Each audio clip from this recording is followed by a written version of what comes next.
PC hardware final exam. Assemblage of a computer. First step, motherboard. We install the motherboard, which is the backbone of the computer. It connects all the components and allows them to communicate. Proper installation ensures everything fits securely and functions correctly.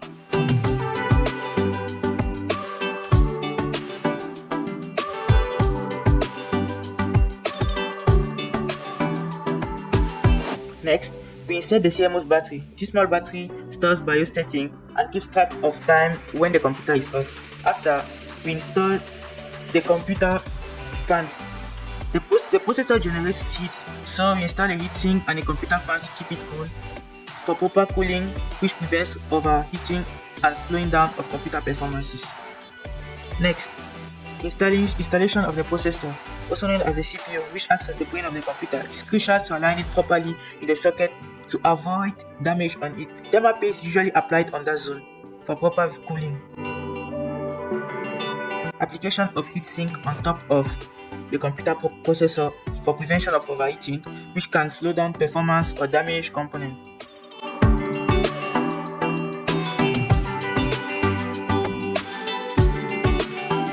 Heatsink is applied on this motherboard form factor. It aligns itself with the computer fan. Not with chipset heatsink.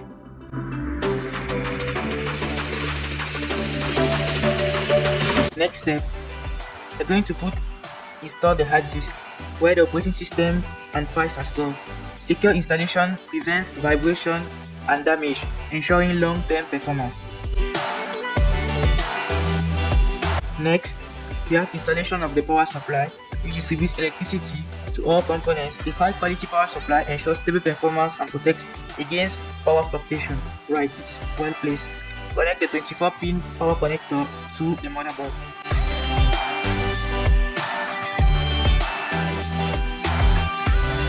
The hard disk. Step 8, CD drive, which allows to read and write disk. While not as common today, it's useful for certain tasks. Importance of proper assembly and cable management.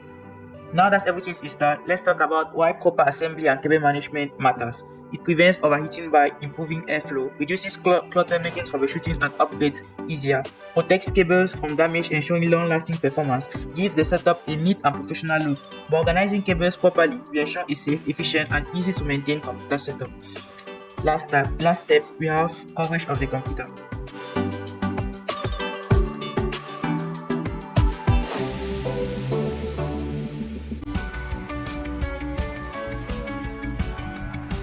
Troubleshooting of hardware. Common hardware issues. We have power supply unit failure, motherboard issues, RAM issues, overheating, and CMOS battery failure. In our case, we can clearly see that desktop does not on, so it may be a problem due to cable or power supply unit. When opening the computer, I saw that the 4-pin power connector was not just connected, so it was connected back to the motherboard. The computer was then plugged and tested for power. It turns on, the problem is solved.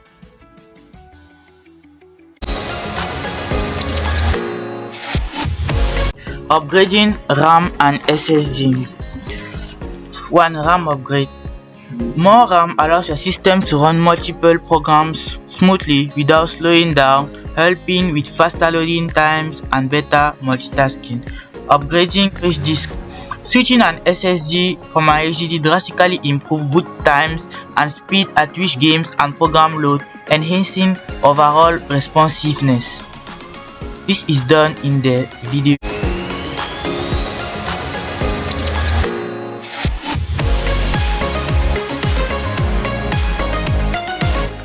Let's power on the computer to see.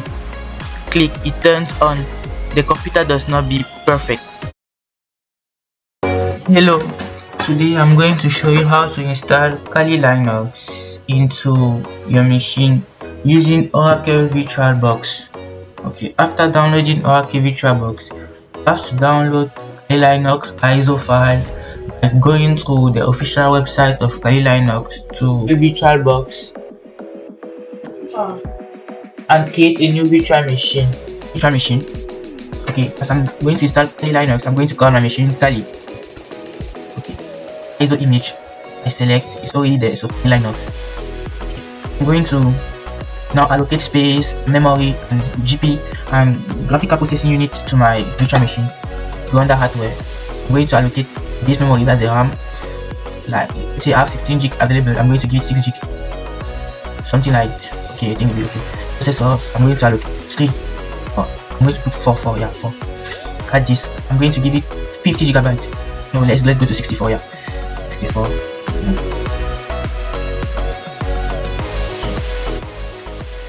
think it's okay for now. Finish. My virtual machine is created locally. I'm going to proceed and install the Linux operating system.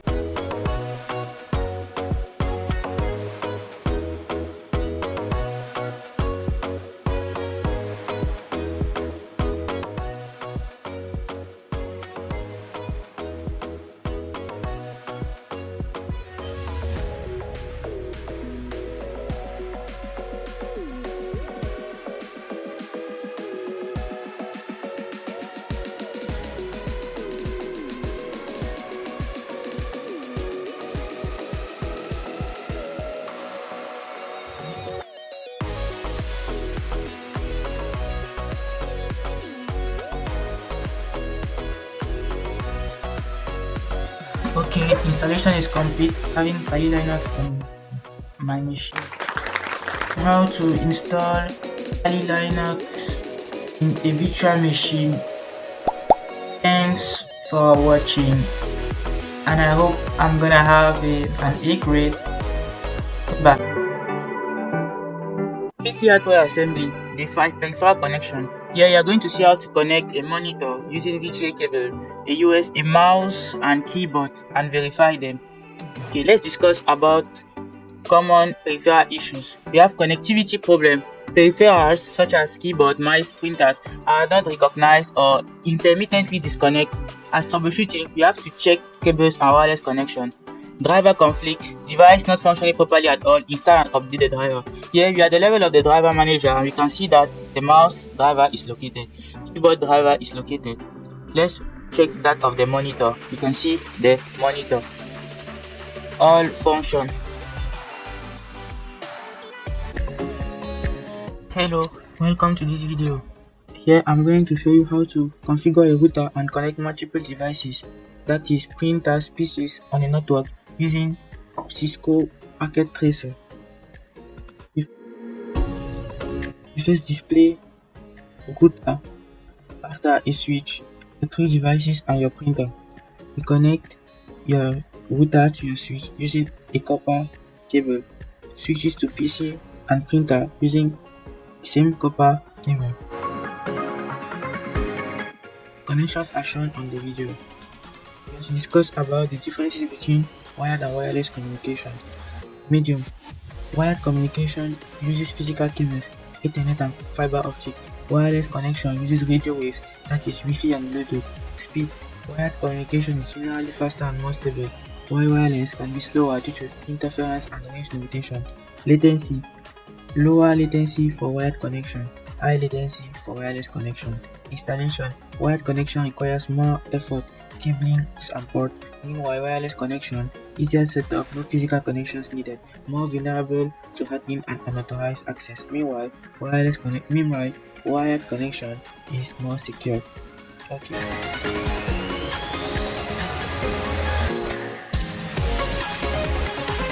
Now, time to configure each IP address of each computer and provide them with their default gateway.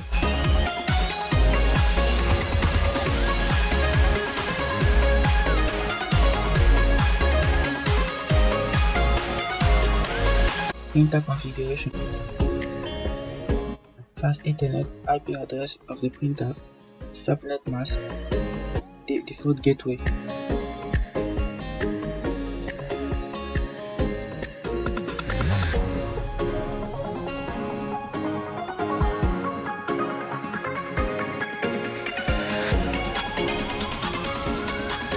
Every line appears green, connections are made.